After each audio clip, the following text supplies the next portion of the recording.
guys! So nagbabalik na naman na inyong vlogger's friend Katrolian for today's video. Today is April 18, 2025. And Biyernes Santo ngayon guys. Naka-off ako. So dahil Biyernes Santo, samahan niyo ako na mag-ayos ng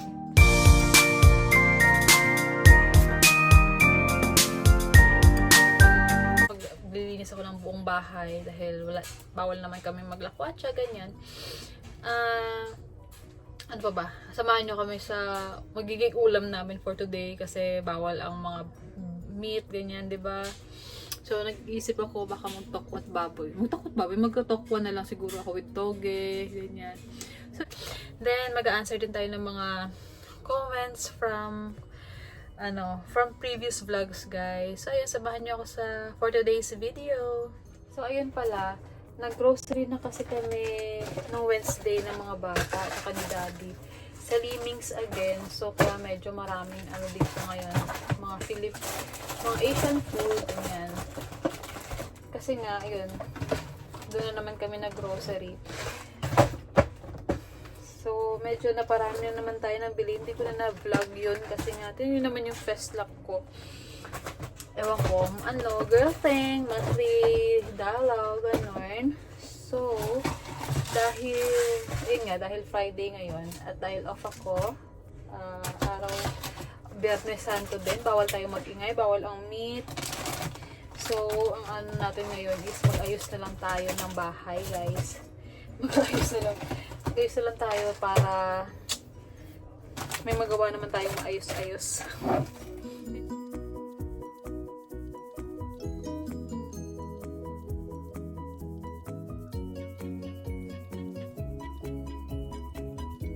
Ayan guys, ito yung ref namin sa ngayon.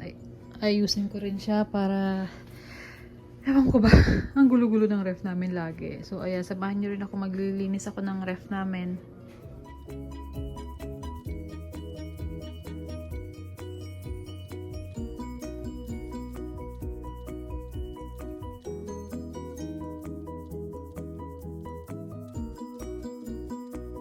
So ayan guys, so medyo maayos na. Feeling ko naman naayos ko siya kahit pa paano. Ayan. Ayan. Oh, sabi ko. Ayan, okay naman. Ito kasi may tapa yan kaya hindi ko pa matanggal eh. Ayan, feeling ko na-achieve ko naman mag-ayos. Ito na lang mga gulay. Mamaya ko na ayusin yan kasi magluluto pa ako. So, kuha ako dyan. Ito, dito sa side na to, parang hindi ko na alam kung paano gagawin ko dyan. Pero tingnan natin kung paano natin naayusin to.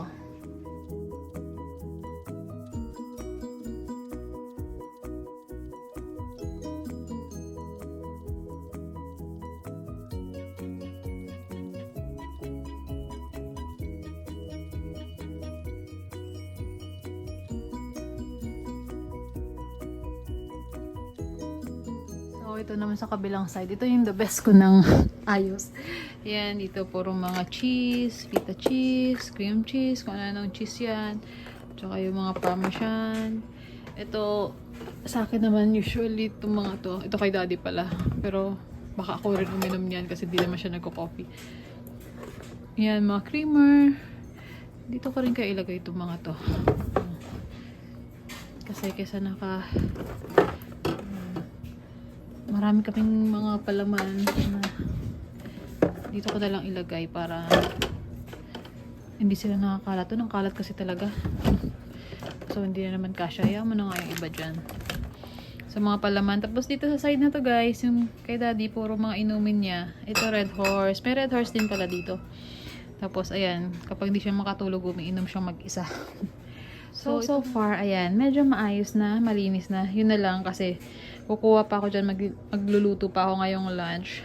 So, ayan, nakakatuwa, maayos-ayos na yung ref namin. Malinis-linis na, napunasan ko na siya guys. Ayan, itong side naman na to, try nating ayusin. Konti lang naman yan, so ayan, linisin natin.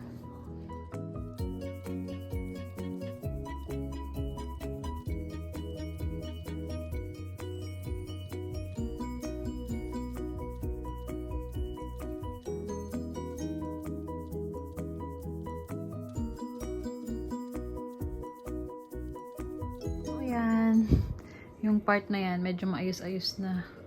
Nalinis ko na. Mamaya ko na lang lagyan ng dalawang coffee pa pala nawawala. Mamaya lagyan, re-refill ko yan.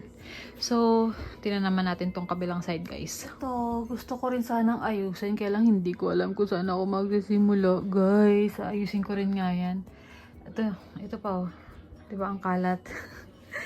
OMG. So, ayan. Samahan nyo rin ako maglinis niyan.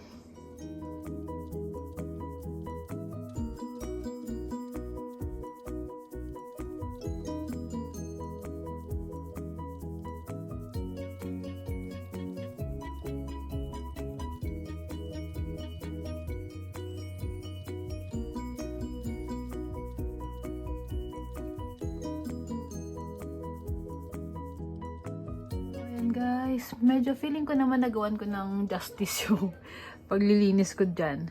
Ito pala, ang dami pa pala naming mga sinigang mix, pati yung mga Knorr cubes na ganito. So, next time, bago kami bumili, titignan ko muna kung ano talagang kulang kasi medyo yung iba na expire na lang. Then, bibili pa siguro ako ng mas maraming mga canisters para mas maraming organizer, guys.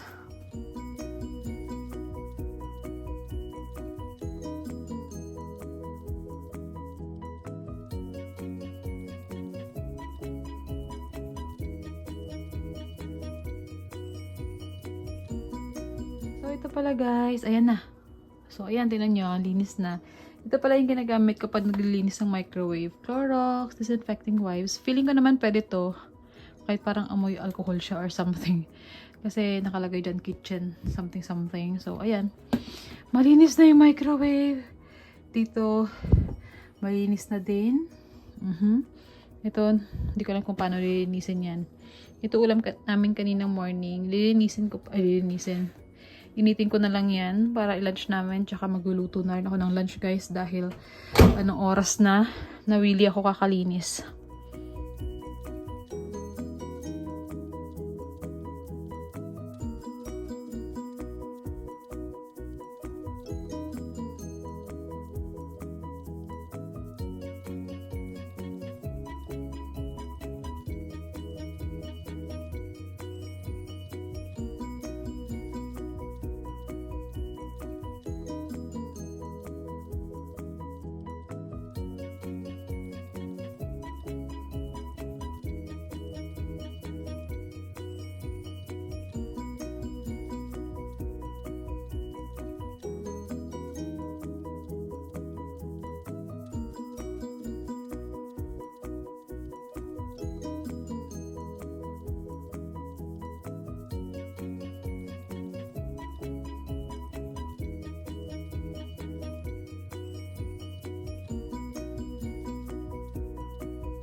So, yun guys, habang naghihiwa ako ng sibuyas, magsagot ako ng ibang mga tanong sa akin sa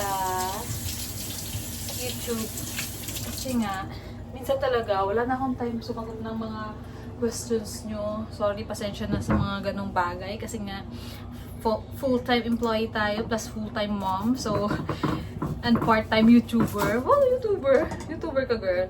Pero yun nga, minsan may mga tanong kasi na hindi ko na nasasagot. Pero itong question na to, nasagot ko na to, pero wala lang, gusto ko ulit sumagot. Ulit. May question siya regarding kung okay ba daw dito sa North Carolina, ganyan. And kung parang decided na ba kami na dito mag-settle, parang ganyan. So, sa naman namin, ilang months na ba kami? 9 months? 9 months? 8 months? 10 months? So far naman, gusto na namin dito. Parang hindi na namin naiisip na lumipat ng ibang state kasi mag-list lang ako ng mga reason namin bakit gusto ko na rin dito sa North Carolina. First is, nandito yung work namin ni Daddy. So far, okay yung work niya, okay yung work ko. Naka-adjust na ba kami sa mga work namin, ganyan. Second is yung sa weather, guys. So far ngayon, spring na.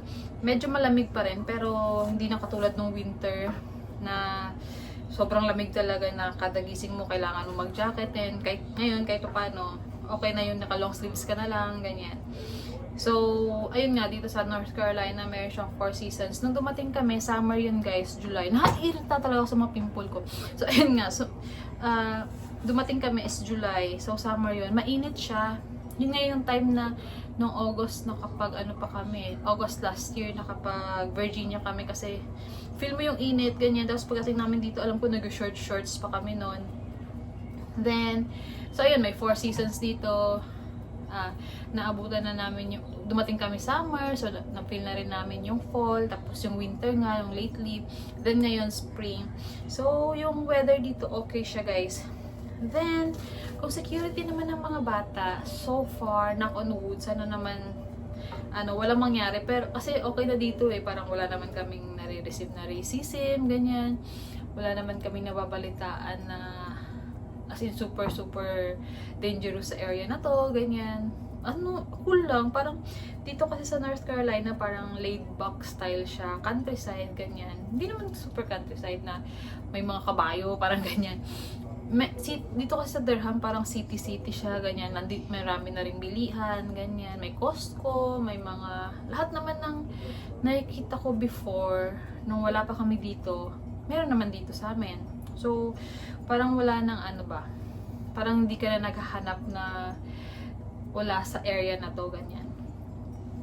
Then, ayun nga, malapit lang kami, hindi naman sobrang lapit, kahit paano kaya naman i-travel yung New York, ganyan, na parang 8 to 10 hours away lang, or 8 to 9 ba, basta ganyan, kahit paano kaya naman i-travel by land.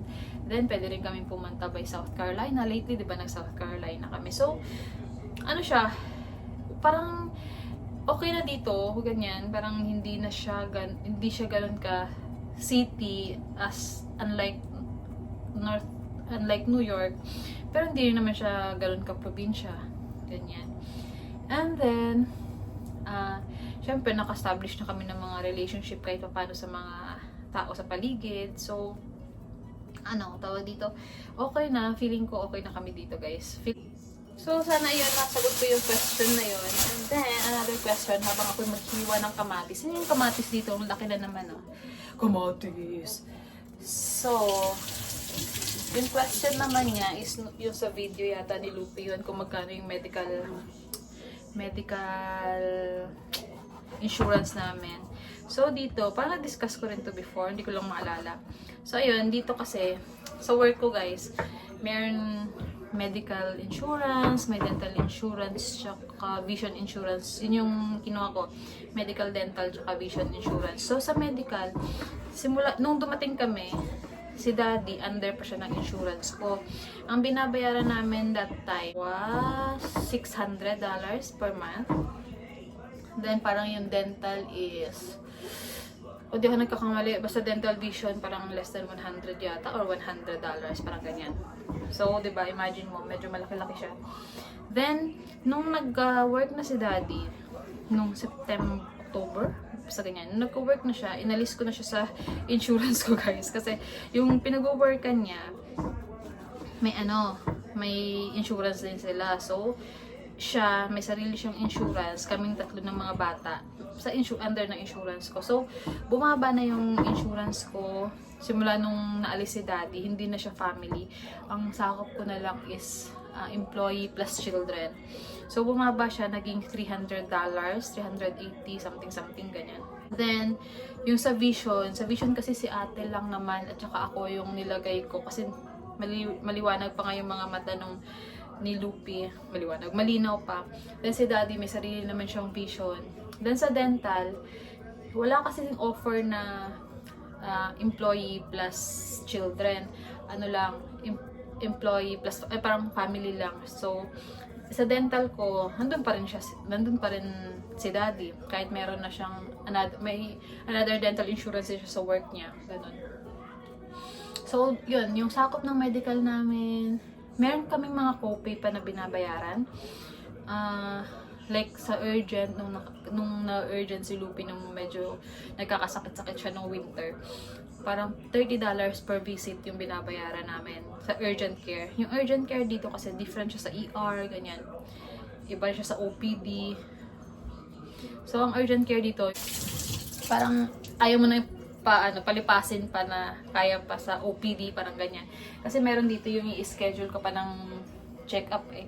So, pag urgent care, like yun, yung mga sipon-sipon, mga ganyan na medyo worried ka na hindi naman ka ER, ganyan. So, doon dadalhin sa urgent care. Yung ER kasi dito, bukod sa may ER fee, di ba sa Philippines kasi, sa experience ko before, yung tipong kahit 5 days nang nagkakasipon, tapos may 5 days ng sipon yung bata, mga ganyan, doon nila dinadala sa ER kapag mga alanganing oras. Alam mo yun, mga ayaw magsipila sa OPD. Pero dito kasi, ang eksena dito, kapag mga ganyan, hindi po mga 5 days ka nang sinisipon, tapos medyo nag-worry ka na dahil parang lumala, pwede mo siyang dalhin sa urgent care, guys. Ganon. So, ayun, may mga pa siya, may mga copay ka pang babayaran, pero less na lang. Hindi talaga sobrang taas. So, yung sa dental naman, Lucian, di ba, na-operahan siya sa hospital, nag-dental surgery siya. Yung binayaran nga namin, parang nakwento ko yung parang 500 something. Yun yung nilabas namin. Until now, April 18 na, until now, hindi pa namin nare-receive yung bill. Di ba, parang nakwento ko yun na iba monthly, ganyan. Hanggang ngayon, wala pa kami nare-receive na bill kung magkano talaga yung total bill ni Lupi. Kasi parang sinusolve pa siguro yun sa insurance, sa dental insurance. So, until now, waiting pa rin kami na kung magkano talaga yung total bill ni Lupi nung time na yun. So, yun lang yung maganda dito kasi tulad nun, parang 1 month ago na yung operation ni Lupi, until now wala pa kami nare-receive na bill. So parang may time ka pa para mag-ipon kung magkano talaga yung babayaran mo, ganyan. So may nag-question din pala kung paano kami naghanap ng bahay dito sa pinuntahan namin. Paano ba? Ayun nga, ako rin naghanap ng bahay, itong apartment. Ang kinonsider ko nun is dapat malapit sa work, guys. Kasi nga, syempre, pagdating dito, wala pa naman kaming sasakyan. As in, 0. Kung pwede nga lang, walking distance lang sana. Kaya lang, syempre, may mga pinukonsider ka din na na mga factor kung paano ka maghanap. Like yung sa akin, yung consider ko nun, malapit sa work, yung distance ng apartment to my work, ganyan. Tapos, syempre, yung safety, first talaga yun. Since meron akong kids, hindi pwedeng hindi safe yung area. And then, syempre, yung bedroom na kinonsider namin, dapat 2 bedroom, 3 bedrooms. Yung mga ino-offer na malapit talaga sa hospital na pinag-workan ko, parang 1 bedroom lang. Hindi naman pwede kasi 4 kami. So, ayun, ito yung nakita ko na malapit, tapos may 2 bedrooms, ganyan. Ano ba? Syempre, bukod sa safety, kung yung mga schools na na malapit dun sa apartment. Kasi dito nga, nabanggit ko na to na yung mga schools dito is zoning, guys. So, kung syempre, sinerch ko rin kung maganda ba yung school na naka-zone dito sa apartment, ganyan. So, ayun, yung mga kinonsider ko, more on talaga, guys, more on safety ng family, tsaka yung mga mabe-benefit namin sa area, yung kinonsider ko noon. Makikita mo siya, depende sa'yo kung saan ka maghahanap. Ako, sa Zillow, yun. Sa Zillow, tapos, sinerch ko din sa map kung, kung ilang miles away yung bahay papunta sa hospital, ganyan. Kasi, that time, ako pa lang naman nag-work, diba? Ayun, safety, location, school, yun, depende sa inyo kasi kung ano yung mga hinahanap nyo. Kung gusto nyo naman na, kung mag-isa lang kayo, pwede naman yung malapit lang sa work, diba? Depende kasi yan. Ako kasi, syempre, since may family ako, about sa mga kids talaga yung more on, more on option ko noon. More on sa magbe-benefit yung mga kids compare sa akin, ganyan. Like yung mga school, ganyan. Yung school, yung safety nila, ganyan. So, ayun. Sana nasagot ko yung mga questions nyo, guys. 3 questions lang muna kasi, ayun nga, hagard-hagard ang lola nyo. Plus, ang dami ko pang gagawin. Maglilinis ako ng bahay, magluluto. Ginisan ko ngayon, guys. Ginisang toge na lang. Tsaka tokwa.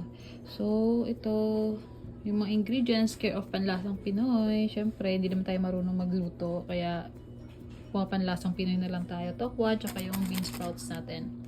So, yun.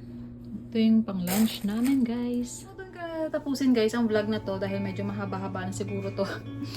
So, yun. So, ma-advise ko lang sa mga papunta rito, lalo na especially sa mga single or mga hindi sanay sa gawaing bahay. Guys, pagdating nyo dito, hindi nakaka-Disney princess dito. Ikaw ang gagawa lahat. Kung hindi kayo sanay sa mga gawaing bahay, sanayin nyo na ngayon. Mag-start na kayo, lalo na yung mga pagluluto, mga ganyan. Hindi rin nakaka-passenger princess dito. Wala masyadong tawag dun, public transport, ganyan. So, ikaw talaga mag-drive, ganyan. So, ang daming ganap dito, guys. So, ayun nga. Ano na dito, madedevelop yung pagiging independent nyo dito. So, ayun lang. So, thank you sa panonood and until next time, bye!